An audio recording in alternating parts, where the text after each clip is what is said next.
ठिकाणी धरणं धरावं लागतंय किंवा आंदोलन करावं लागतंय किंवा आमरण उपोषण करावं लागतंय हेच मुळात चुकीचं आहे। आणि एवढ्या मोठ्या संख्येने डॉक्टर्स आलेत, मला वाटतं आज 30,000पेक्षा सुद्धा जास्त लोक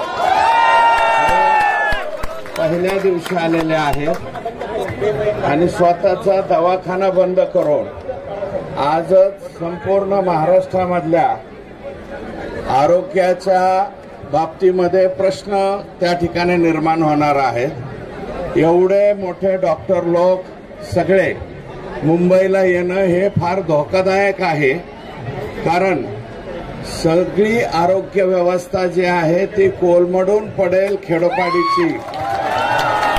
त्यांचे MBBS डॉक्टर नेमके आहेत किती आणि ते सेवा देतात किती हा संशोधनाचा विषय आहे।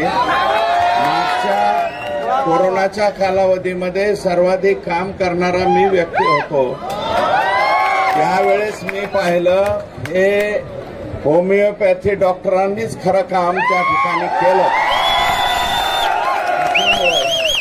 मी आज आपण उपोषण चालू केलेले संघटनेचे सर्व वरिष्ठ मंडळी इथं आहेत आणि कायदा झालेला असताना सुद्धा दरवेळेस आणि यावेळेस आता राज्य सरकारनेच निर्णय घेतला, माननीय मुख्यमंत्र्यांनी, कॅबिनेटने आणि हसन मुश्रीफ साहेबांनी निर्णय घेतला। रजिस्ट्रेशनच्या बाबतीमध्ये डिक्लेरेशन झालं आणि 15 जुलैपासून सुरू सुद्धा होणार होत आणि त्याच्यामध्ये जे काही कोणी याच्यामध्ये आता मी जास्तीचं बोलणार नाही, परंतु आता लवकरात लवकर माननीय मुख्यमंत्र्यांकडे जाऊन त्यांना मी विनंती करतो की लवकरात लवकर हे डॉक्टरांचं शिष्टमंडळ बोलवा आणि हा जो विषय हा लवकर क्लिअर करा,